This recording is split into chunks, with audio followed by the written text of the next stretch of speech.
Hi everyone, welcome to another episode of the Works Plus TechTalk Podcast. Today we've got the head of R&D for Works Plus, Tim van der Veen, joining us for round two. Tim's going to be talking all things predominantly tooling this time around. He's also going to be talking a little bit about the whys, why he does what he does. And if I was to mention concrete grinders and say an 1100, would you know what I'm talking about? So definitely do need to tune in and check that one out. And it's my debut on the mic, so let's go.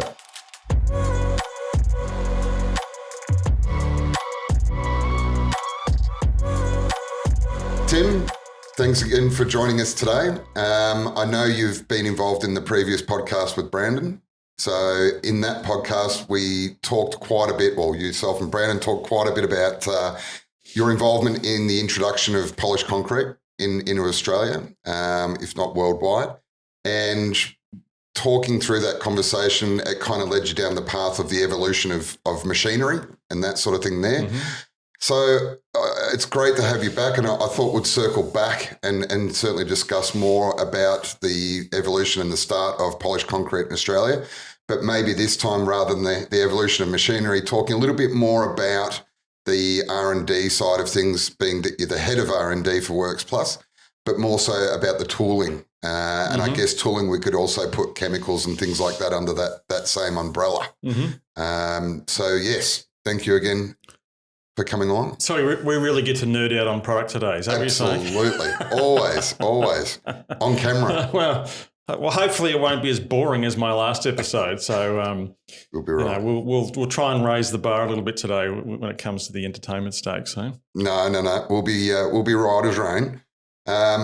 I guess something that I've quite often wondered, that now I've been with Works Plus for 4 or 5 years, there seems to be a lot of different tooling and chemicals out there. Was that always the case from the start, or when you were sort of looking at research and development for tooling?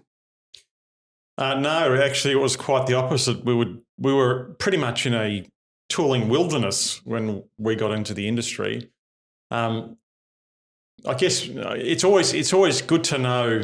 Context is always the important thing. You can look at a product now today and sort of make up your mind about it, but when you actually know where the industry's come from or how things are being done at the time, I guess that's probably a lot of the question you need to ask yourself, particularly when you're looking back at old material and you go, I can't believe they were running around with a machine like that or with tooling like that or whatever. Well, how are things being done at the time? You know, this is it's a product of it's an industry of evolution, and we learn and we grow and we build on our previous mistakes and our previous successes as well. So we were coming from a landscape where there was essentially, it's certainly when the Australian market, as far as the Australian market was concerned, there was nothing really. We had, you would have heard in one of the previous episodes, we'd brought some machinery from overseas.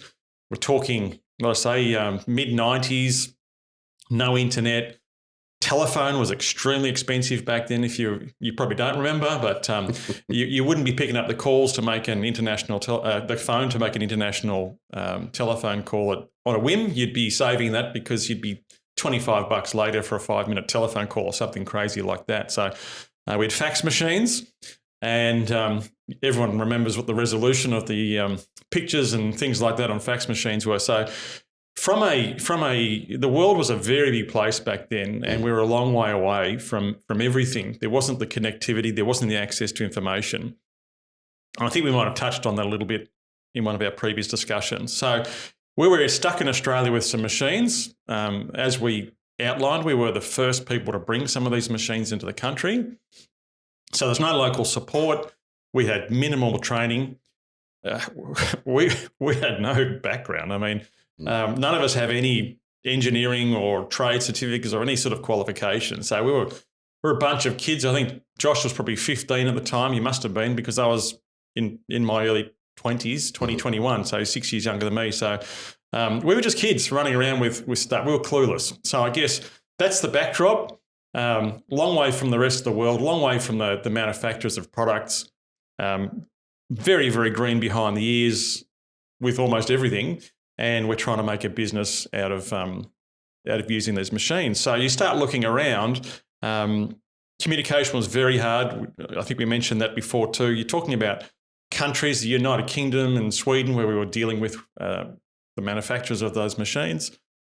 Probably some of the worst time zones in the world to actually be able to sort of connect with and sort out a problem or even order product or talk about product. So self-sufficiency was something that we had to develop. And I think I mentioned in the last talk that, necessity being the mother of all invention. Well, that is just that's probably a really common theme that underpins where we are in the industry today, or why we are in the industry we are today, because we just needed stuff that wasn't available. And through other factors like distance and communication and time zone, all that stuff, it was just very hard to do business overseas. You couldn't just, jump on eBay or Alibaba or whatever it is.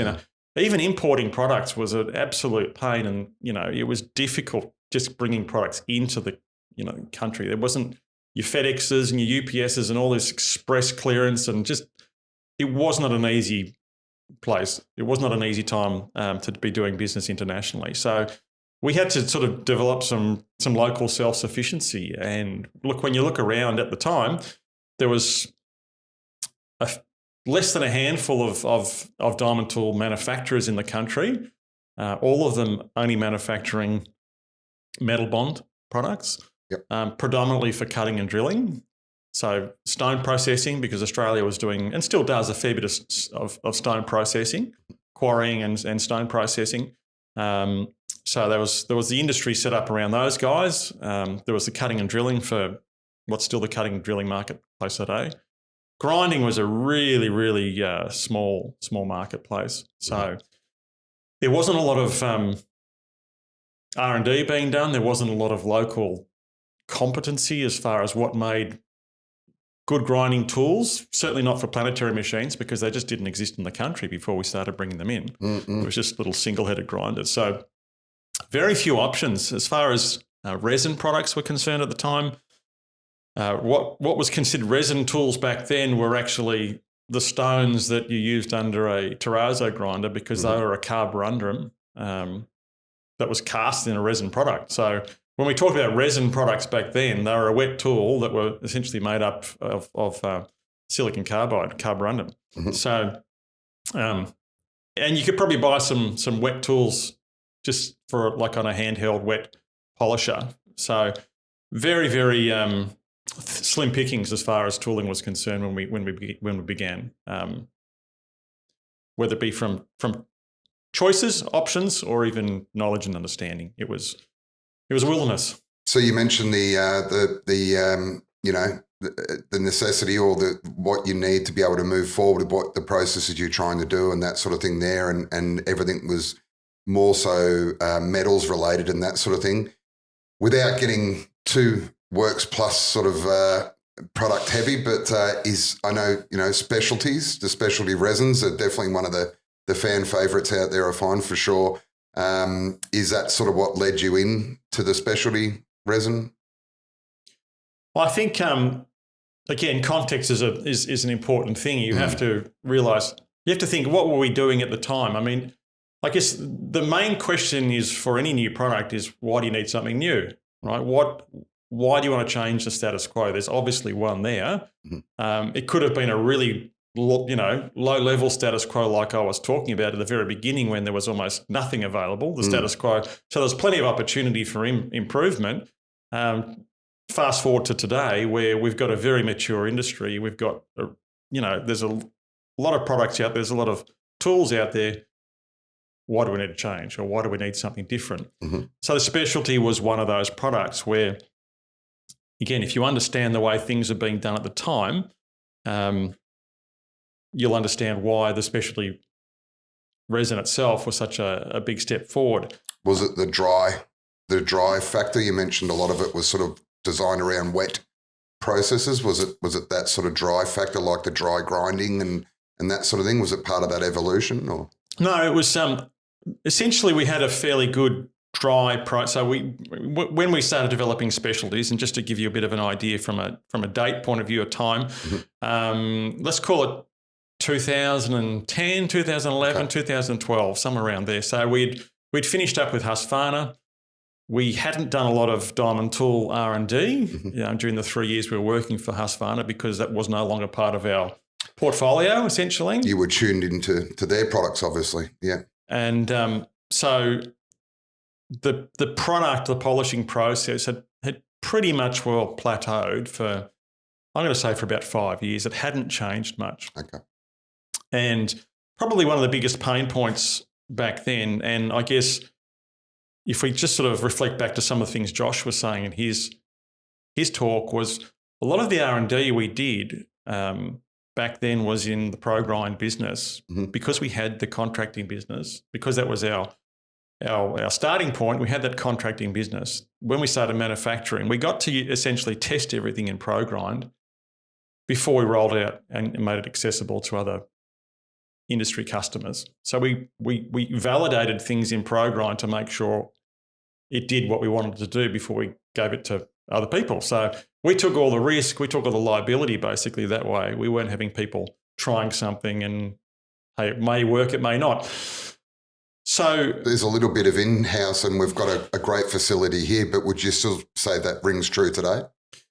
Yes, we do. We obviously do things very differently in ProGrind today because they're essentially just a market development company and they capitalise or they utilise the Works Plus family, let's call it, across the country to actually deliver the work. Yep. So we're actually feeding the marketplace today, whereas in the past we had all our own guys doing it all ourselves and we were sort of, kept that all locked up in one business. So we had the option of testing products, and ProGrind was in that space where they were really breaking into that larger format customer retail client base where you had to be competitive from a time and a cost point of view, because it was still in the days where we were getting some of these clients to change over from vinyl floors or an epoxy floor or some alternative floor covering.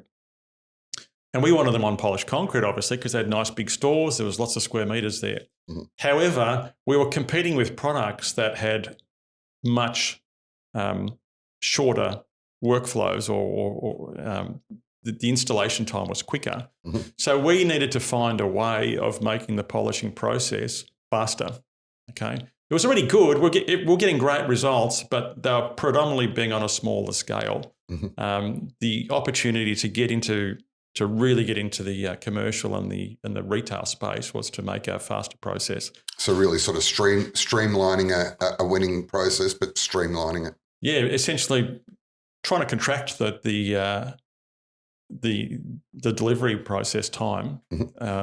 So the pain point back then, and look, it still is one of the main pain points that we keep seeing in the marketplace today, was that changeover from metals into resins. And as most of our experienced listeners would know, that transition period, as it's called, is where so much is going on. And that just the 50 resins that we were using at the time to progress or transition out of the grouting. Now, bear in mind, grouting back then, there weren't any GRT segments. They were pretty much a strict 100, 120 or a 120, 140. So a very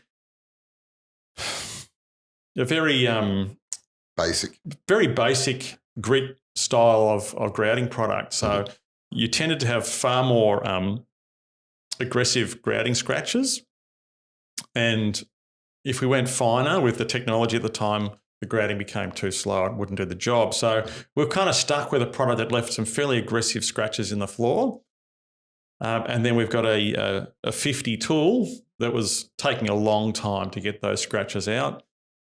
And we had a 50 tool that didn't like going through wet and tacky densifier. Again, our experienced listeners will know that one of the things that encourages and promotes tooling wear, whether it be metals or resins, is moisture or some sort of lubrication. So if you've got some deep scratches from your grouting to remove, plus some dags of grout on your floor and so forth, you've got a 50 resin that doesn't like going through tacky wet densifier because it would just build up on the surface and glaze and create some beautiful scratches. That was a really slow, painful part of the process. So naturally, it was our focus once we left Husqvarna, because we had that interest in the contracting business, because we were interested in sort of forging the market and trying to break it open into new clients with bigger concrete floors to do. It was a natural point of focus was to try and make that part of the process easier and faster. And hence, we started working with the product that's now become known as the specialty product. Look, even that almost never came into existence. Oh, really? We were. I'm going to say one testing session away from the specialty range never being in existence today. And what I mean by that is we do a lot of time testing, and we had some other projects on the go at the time. We were developing the Big Kevs, which was quite a resource-intensive project, and we have a supplier that we work very closely with our diamond tools with the specialty range, and we used to spend. He used to come from overseas, and we would spend 2 days testing products, and the products were terrible. They were just absolutely terrible, and he was keen as mustard, and that's probably the only thing that got us through. Bit of drive, yeah. He was keen as mustard. He knew that by collaborating with us that we could get something good happening if we just got the product right. And I think he probably came over 5 or 6 times, 2 days each visit. So significant time investment. And we would spend sort of from 8 o'clock in the morning to 8 o'clock at night testing resins, testing. That's all we did. And it was only resins. It wasn't metals. We had the floor already prepped to densify and so forth. And we were trying to essentially break through that barrier of how do we get that transition going a lot faster.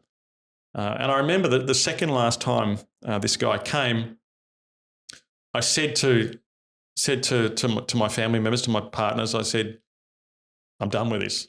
Right, we're just not getting anywhere. I just can't keep putting this kind of time. I've got too many other things. This is just not working.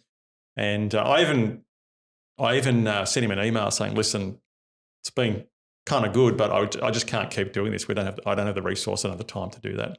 So, just I guess what I'm wondering is, what was the current process that you were looking to improve on with the resin transition? What was the existing process? The existing process was we densified the floor, and then we were running a 50 resin dry, a little bit of moisture, sometimes a little bit of water.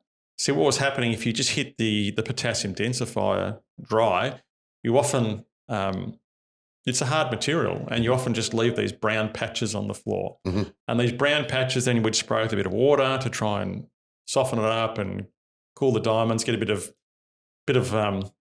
abrasive, and we would be doing a spot patching or spot grinding all over the floor to get rid of these brown patches. So it's a very slow process, and the tools weren't very tolerant to moisture. Everyone knows now, or most of the guys know now, that when we spray, that mist of densifier at the top, it softens up the densifier, and it makes it a bit more gel type, and it just helps with the process. The tooling at the time just didn't like it. As you say, and that's something that I've learned from the start, that's what you do, and that's what helps, and that's what, and being able to tell customers that. So it's interesting that, that was a sticking point where it's become a bit of a staple. Yeah, absolutely. So I sent an email to this guy and said, "Listen, we're just not getting anywhere. I just don't have the time to do this anymore, but thanks so much for making the investment and trying to make something happen." And somehow he managed to convince me one more time. One more time. He said, "Like, I basically just need one more time. I think we're close."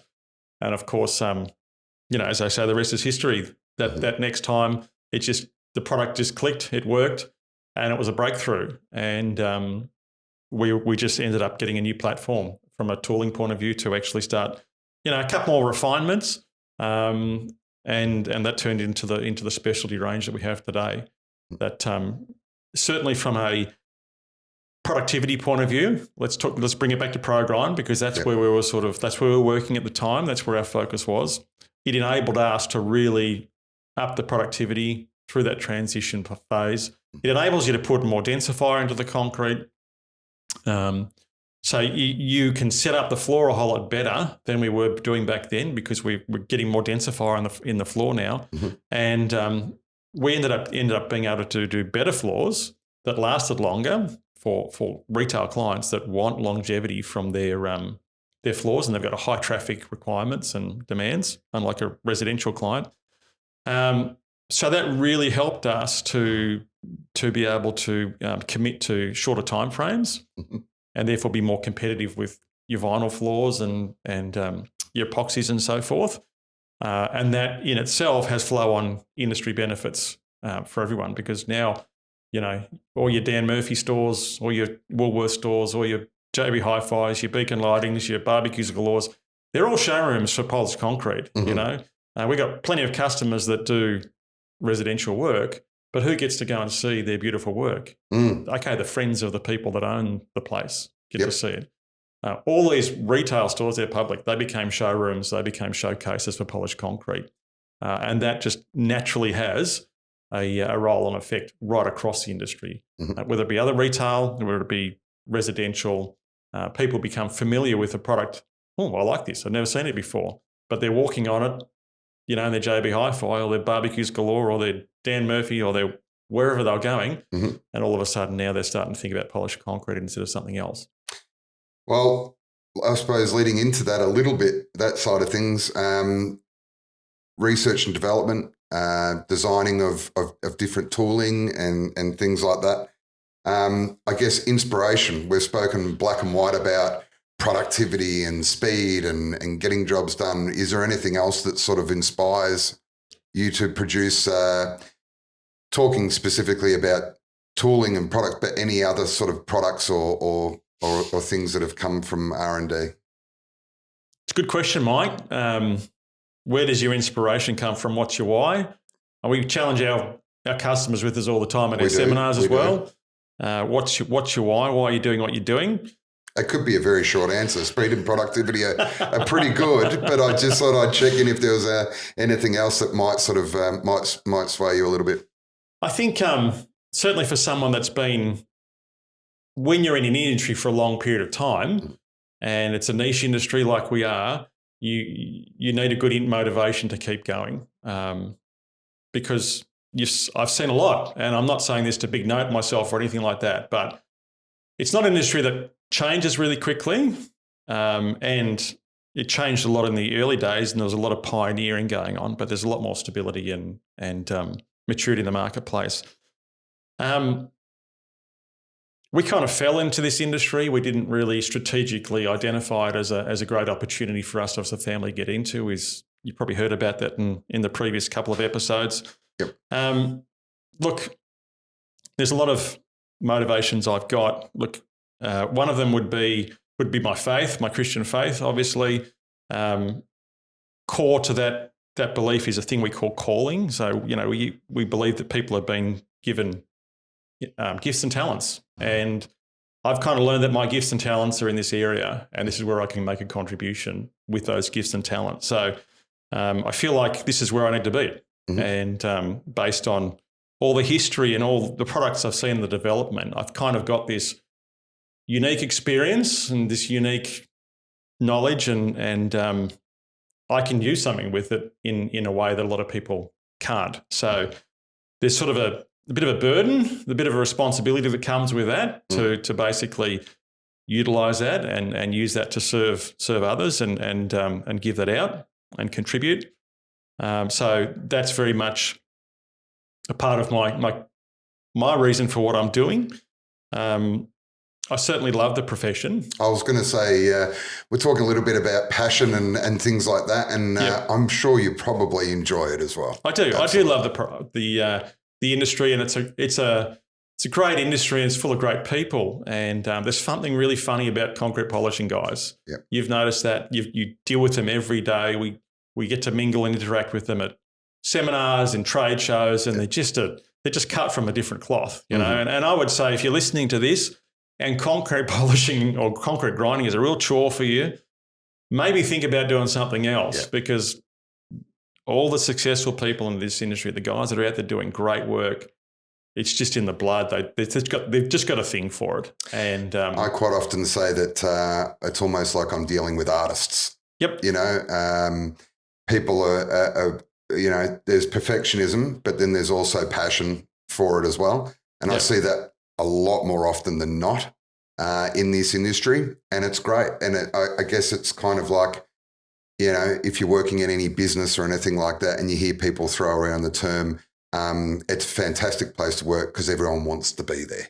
And it's kind of like that. And close enough is definitely not good enough for these guys. And it's great. And it's great to see the passion for sure. So, and I was going to say, working with contractors is largely a real pleasure of what we do because they are artists. And actually my role is kind of, it's a weird mix between artistry and let's call it scientific, hard-nosed research, you know, and scientific method. So it's good fun. It's good fun sort of being in that creative space, being around creative people. It's a visual product.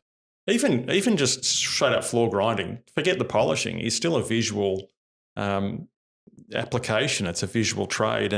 And people get a lot of pleasure out of dialing in various technologies. Remember, we talk about this being a marriage between a piece of hardware, diamond tooling, chemicals, and an operator. So there's really key ingredients that need to come together.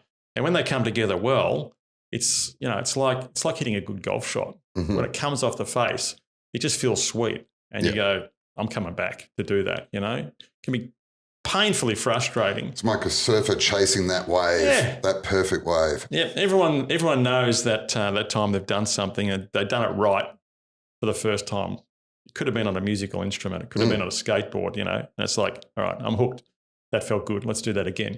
So there's a lot of that in our industry, and I don't get to be on the tools anymore. I still love the profession. I would still love in many ways to be able to rocking up site and wheeling out the machine and get it set up and get it dialed in and getting into that, you know, cutting into that concrete.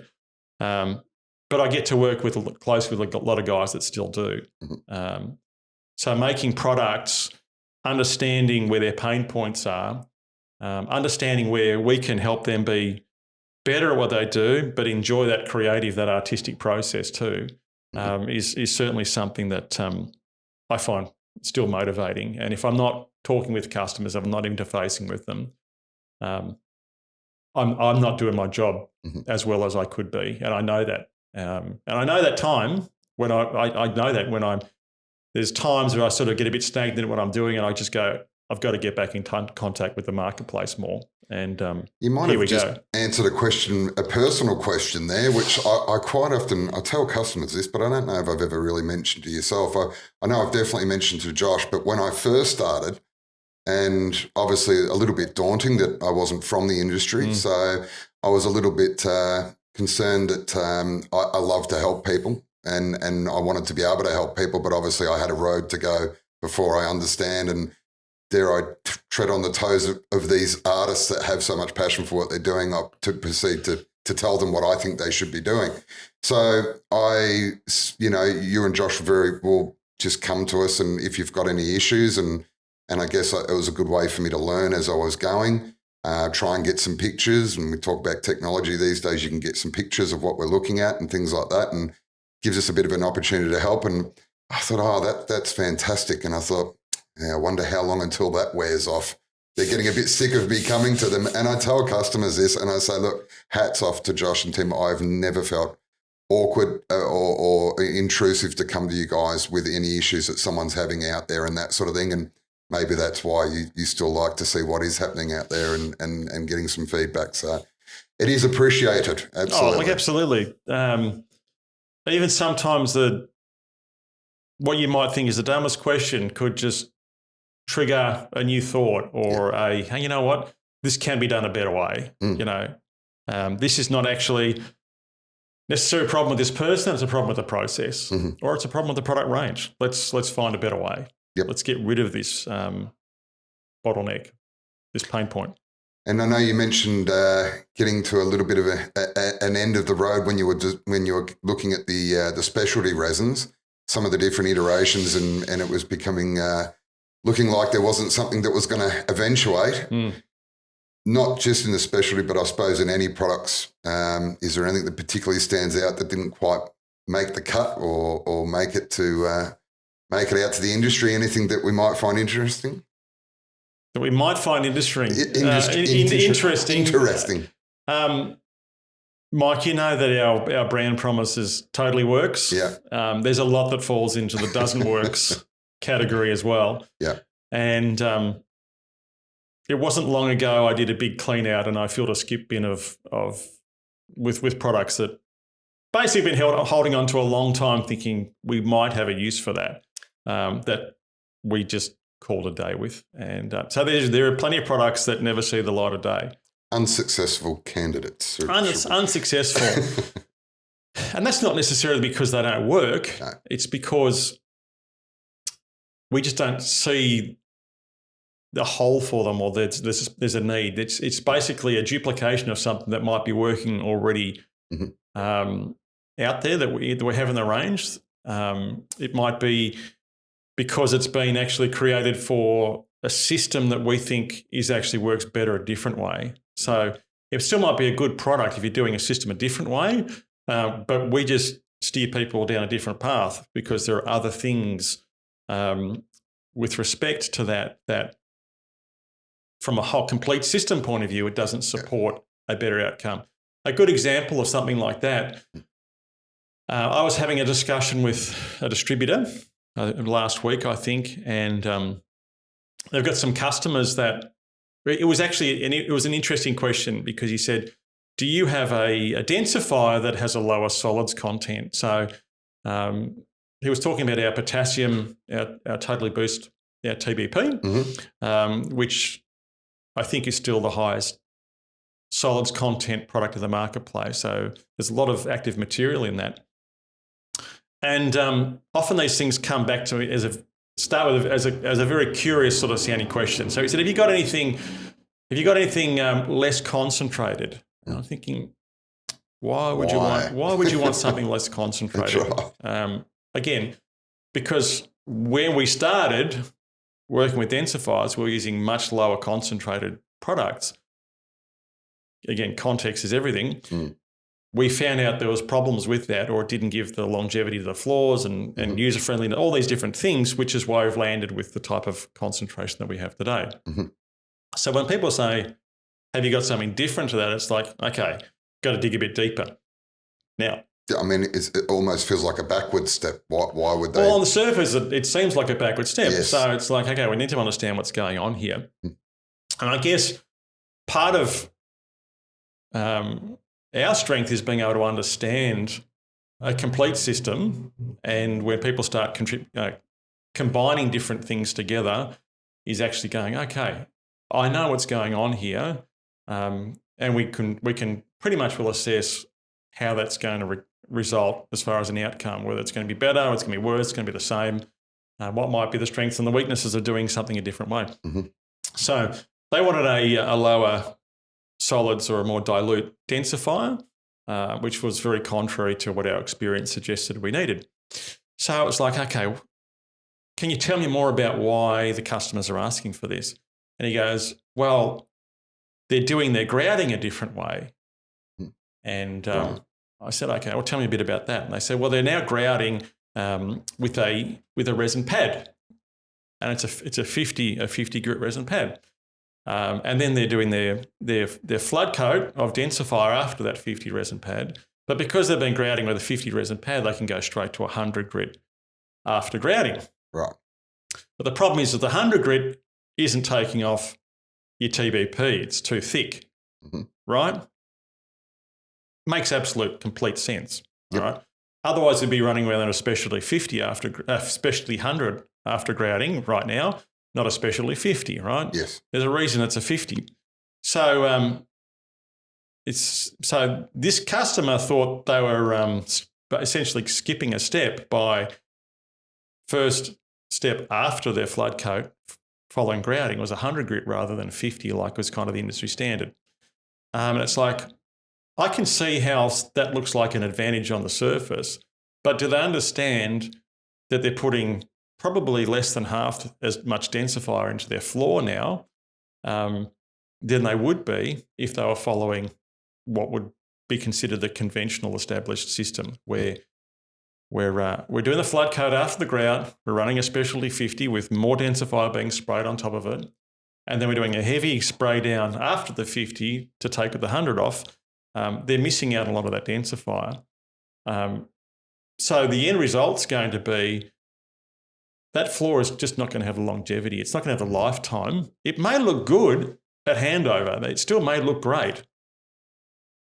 But do you understand the implications of doing something like that over a 5 and a 10-year period of this floor? Remember, our floor and our experience has been born out of the commercial environment where our client expects performance, right? Lots of traffic, there's trolleys, there's lots of people, there's spills, okay? So we've had to build a product to, it's a bit like you build a car for rally, it's going to be great on the road, right? From a reliability point of view, because it's getting absolutely thrashed out there on the rally tracks. It's why people love the Subarus, right? Yeah. Same deal. So do you understand what you're doing in a process when you start chopping and changing things? By all means, go and do that. It's free will. You can make your own product, but just understand how's that's going to roll out. Like I said, it may look great at handover, but a year down the track, 5 years down the track, 10 years down the track, do you know what you're getting yourself into? Whether they're doing the product itself justice. And I know definitely conversations I have with customers, there's almost two different parts to the conversation. There's the aesthetic and then there's a good, strong product. Yep. And obviously you want both. Yep. So, yeah, I mean, that seems to be leading away a little bit on that first part of a good, strong, solid product. But, you know, and then the finished look on top of that. Yep. You really don't, you want both. Absolutely. And I guess, again, we have the experience, we've seen these floors over, 20 years. We've had the opportunity to see how some of these changes that we've made to the systems and the chemicals and so forth over time stand up to the course of time. And that's why often it's part of the reason we're so committed to doing things the way that we do. Does that mean we don't test these products? No, we'll test these products, we'll test these systems, we'll test these way of doing things because we actually want to understand them as well. It might be parts that you take in and out, and yeah, absolutely. Yes, but it often starts from just a very simple question, and it just leads us down another path and into a much wider conversation with much broader questions and considerations. So this strong product and an aesthetic to that product, does that sort of lead into some core values when you're looking at designing these tools and these chemicals and these products? Yeah, absolutely. We do operate from a set of core values, and I mentioned one of them before. It's totally works. Absolutely. Sounds a bit like a cliche, it sounds like a bit of a throwaway word. And we all have a bit of fun with it. When someone says, oh, geez, that works. Totally. Look, I guess we remember what it's like to be a contractor. We remember where we've come from. We remember all the frustrations. Again, it's not until sometimes you know where something came from or what it was like and what it is now that you appreciate what you've got in your hands. We know what it's like to R&D products. We know what it's like to get a product that doesn't work and the time and the impact. We understand the economics of what our customers are doing out there on a day-to-day basis. So we want to be able to give products. We want something that goes into someone's hand that they're not taking a risk. They're not going, there's not a question mark. The question mark is really more, we want them to have is how good is this going to be compared to what I'm currently doing, not is this going to work? There's a difference to that. You probably understand, right? So we hand something over. This is a new product or a new version. We already know what we believe your experience and your reaction to that product is going to be. So there's no risk for them. Mm-hmm. So it needs to totally work. It needs to be the right product. We could have a much wider product range if we wanted to, just to sell stuff, just a slightly different version of that for doing that, or the same thing. But we just think we just want to bring the products that are right to the marketplace, that totally work. I actually am pretty jealous of a lot of our customers because they've got all the good stuff. Yeah. Most of this stuff, I remember, I think we talked about, I talked about this with Brandon the last interview I did, the last podcast.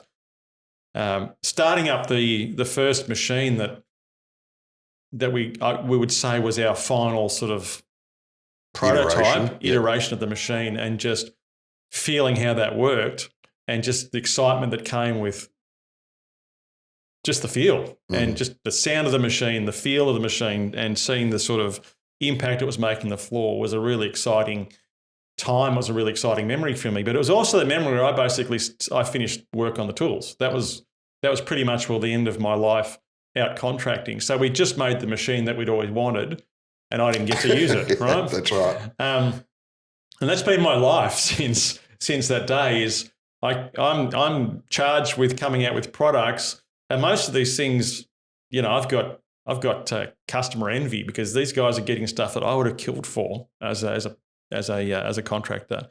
And like I mentioned, I love doing the work. So there would have been nothing more satisfying for me than to be out on the floor with that machine, with these new tools, with the products, with all the bells and whistles, and just I'd be happy as a pig enjoying the fruits of your labour. Yeah. So I do like to. I still know what it's like to to have good stuff, and that's certainly part of the core value. Is we bring out things that we'd want to be using ourselves because we actually understand what contracting's like, and we know what we'd want to have if we were doing it full time as a professional. And obviously, we've still got that connection with the marketplace through ProGrind with that contractor base of works plus customers. So we still have we know that close connection is really important for us to stay in tune, but also to know, okay, what's this contracting gig like today? Yep. And if we were doing that full time, day in, day out, what are the sorts of things we'd want to be doing? Or what would we on the toolbox to be able to do that? And I think it's no secret to anyone if you look at our history, and hopefully the last couple of podcasts have given people a bit more of a macro perspective as to where we started and where we are today and what's happened in that time. Our DNA is really, making things faster or more productivity, making it easier and with better quality outcomes. So that's kind of the engine that drives all of our decision-making when it comes to products and product development. That's our DNA. That's the lens at which we're looking through, at these things. And it's kind of our guiding drive is let's make something faster. Let's make it easier. Let's better quality results. And I think if you had a good look at our product range, particular products we've been bringing out over the last 3 to 5 years, every one of them pretty much falls into ticking those boxes. So it's just our bent. It's just the way we tick. We mentioned before, or I mentioned enjoying the fruits of your labours when designing some products and putting them to test and things like that. Fruits of labours. Have there been any sour grapes along the way? Anything that just didn't quite make the cut as hard as you tried, and that sort of thing there? And that's something that you really wanted to bring to market but didn't quite happen? Well, it didn't quite happen, as opposed to the ones that did happen. The ones that we want to know about the ones that did happen. That we'd like to take back again. Yeah, well, it could be that as well. But is there anything that sort of springs to mind there that, you went through that such process to get to the specialty. Yep. There was obviously a lot of bad to end up with something good. Yeah. There's a lot of water under the bridge as far as the R&D product testing is concerned, and I sort of mentioned that before about how much product I threw away not so long ago. we're not done yet. So, the things that may sit in that category, that kind of that niggling, well, I wish we didn't quite get that one right, or it's not quite there yet. We still have the opportunity to bring that out at some point. It might be just back on the back burner. It might just be simmering away. It may be going cold for a while, but it's there's not too many things that sort of sit in that category of, well, we're shutting the door on that one now. No, yeah. Probably the one that springs to mind is the 1100. Mm-hmm. So we were some people, a lot of guys actually that come here for the training, they've seen this massive grinding head sitting on a pallet up on our pallet racking. That was the 1100 machine. So it's obviously 1100 wide. Mm-hmm. We were working on that machine at the time of the Husqvarna acquisition, or when the sale of the business. So we'd kind of half developed this machine, which, on paper was about 3 times everything an 820 was, which was our biggest machine at the time. So I think it had a 30 kilowatt motor, 5 kilowatt on the planetary. So you got 35 kilowatts of power, and the 820 was 12.5 kilowatts, which is 37 kilowatts combined if you did it 3 times. Well, what's a big block? Big block's 15 kilowatts, so we're still talking double a big block, 3 times the weight of an 820. It's just a lot of metal, a lot of weight, a lot of power, and sounds awesome. It does sound awesome, and it's one of those niggling things that just sort of sitting there up on the shelf, sort of calls your name every time you walk past it sometimes, and that would be something that I would still love to see finished and just kiss some concrete, because it would be quite a kiss that it leaves on the concrete. So I think it was just a problem. Unfortunately, it was a timing thing. There was just too much else going on with the Husqvarna acquisition. That one just got scrapped, essentially. There wasn't a place for it within the Husqvarna product line, certainly not when they were so new. Not that they're willing to entertain. Yep. So that one never got finished off, but it's probably got less than 5 minutes of running time on it in its lifetime. So it did run for a very brief moment in time on the front of a forklift, but that's about as far as it got. So it would be cool to finally one day get some time just to pull that thing apart, get the things changed in the way that needs to get changed, and actually just see it have some life, even if it was albeit a short one. Yeah, that would just be fun. That would be pretty cool to see, I have to say. Now, I guess this is probably in the realms of picking your favourite child, but picking your favourite product is a one that's got a special place sort of near and dear to your heart. Can you pick just one? I'll settle for even a range. I might answer this one 2 ways, Mike, because as much as I'm pretty much a product guy in the business, as far as the role that I serve here, I'm also an owner of the business. I'm a businessman, if you want to use a tacky sort of term. So we have more than one product. The product that I'm most proud about is actually our business. It's our people and the way we go to marketplace. That's our product at the end of the day, is what we do as a group here, what we do as a team, and what our business offers to the marketplace and the way that we live that out. That's essentially our product at the end of the day. Yep. And when I look around this place and the people, and I see the way we've grown, and I see the leadership that people like yourselves and lots of other people here bring to the table, and the ideas, the creativity, the enthusiasm, and the way that translates to this business and what we do out there in our little world of concrete grinding and polishing. That's our product, and I'm really proud of that. I probably don't like the word proud so much, because it sounds a bit self-serving and it sounds a bit sort of egotistic. It gives me a lot of satisfaction. Yeah. It gives me a lot of satisfaction to see that, and to see really the opportunities that this business continues to create, and the things that we continue to do. So get a lot of satisfaction out of that. first baby would have to be our first grinding machine. Okay. I still have very fond memories about that. It was a significant moment in our history, and I think our development, and going to kind of set the platform for growth and development for future years. Mm-hmm. And it's probably the most unique thing that we've done. Diamond tools, yeah, they're good fun and they've come a long way, but they're a consumable. You know, they're kind of like the tire in the car. Yes. And we sort of built a car, or we built a machine there that amazingly was still pretty much considered the industry standard, or as good as any other industry product for a 20-year period, which is quite unique. Mm-hmm. And so, yeah, a lot of satisfaction that comes out of being able to look back and knowing that I was part of that with the rest of the team that developed that machine. Yeah, definitely. And certainly part of talking to a new potential customer from my side of things, and that sort of story that we tell of the business and of the company, definitely a leading point for sure. Mm.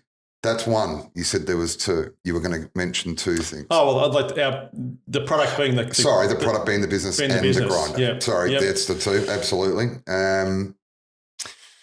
Right. We all know this question was coming. The future. Is there anything, any little teasers or anything you can sort of mention without giving too much away about what might be coming our way in the future? Well, you're assuming there is something coming our way in the future, Mike. The future's a big place. Well, you know that there was a very good reason we keep the sales guys very separate from the R&D department. I do put the blinkers on when I walk past. Absolutely. For all our listeners, there is a very good reason we do that, because there's nothing the sales guys like more than seeing something new that's developing, and hey, they've got their customers' needs first and foremost at heart too, and they want to get that into their hands. So I get it, but we all get excited about new things.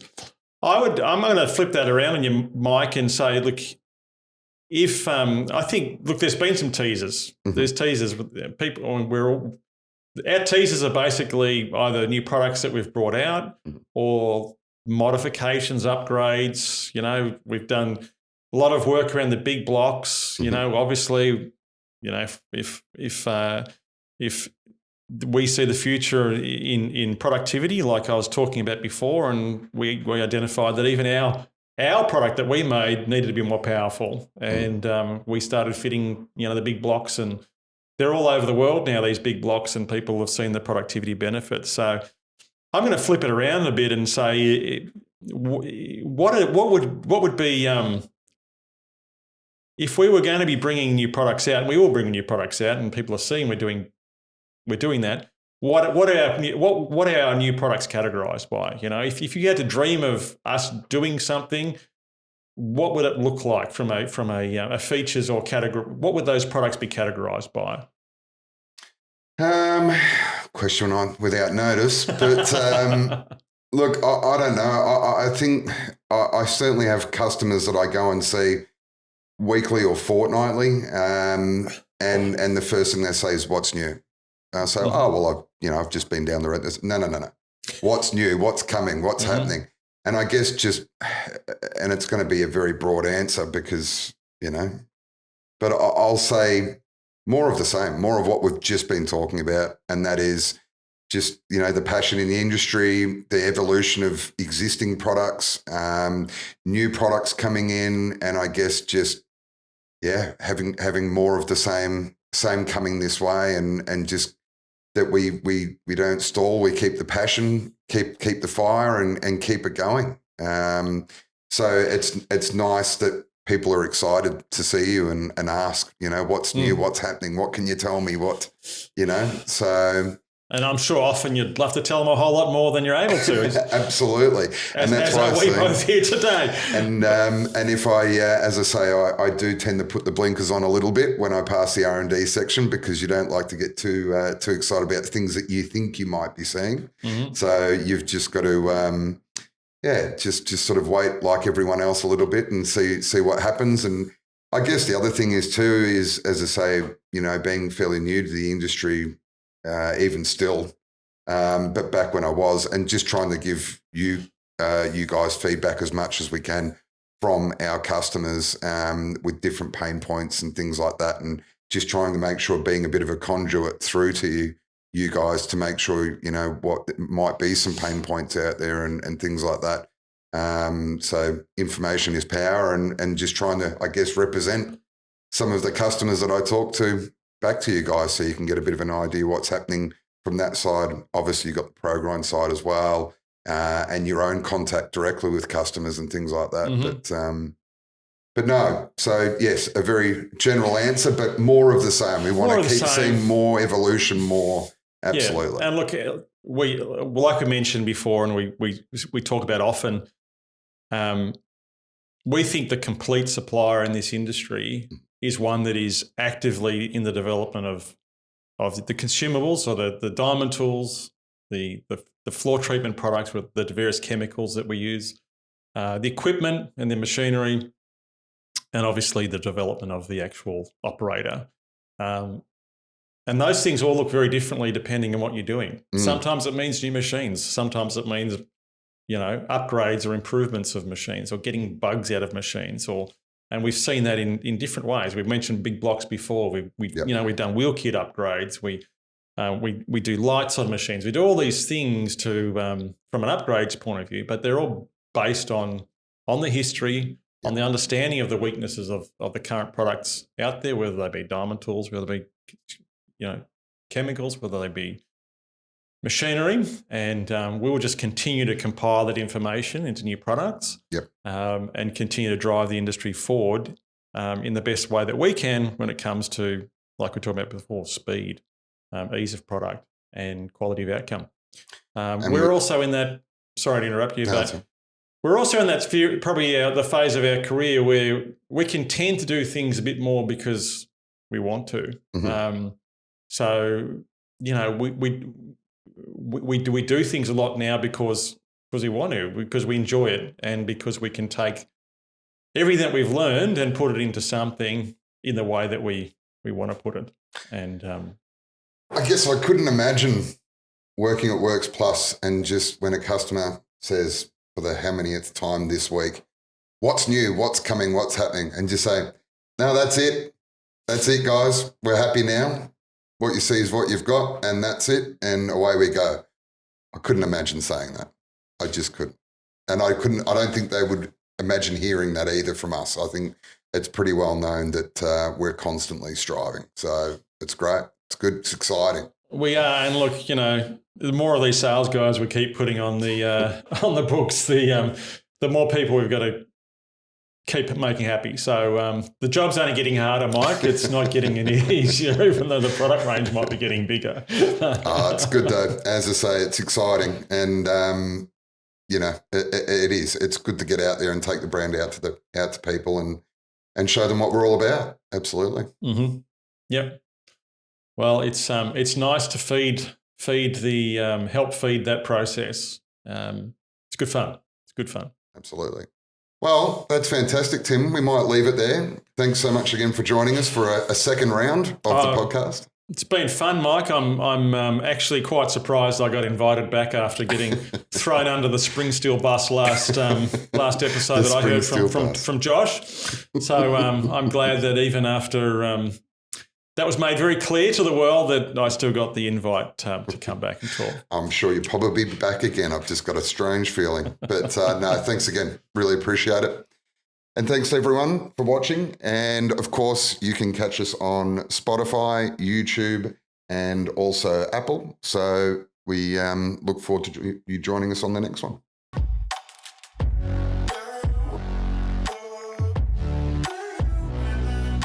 This show is proudly supported by Works Plus. Works Plus brings total solutions to all concrete grinding and polishing contractors to make it totally work for their daily operations. We hope you've enjoyed this show. Make sure to tune in each week where we're going to dive deep into all things related to concrete grinding and polishing. We're here to help you so that you can boost your outcomes on the floor.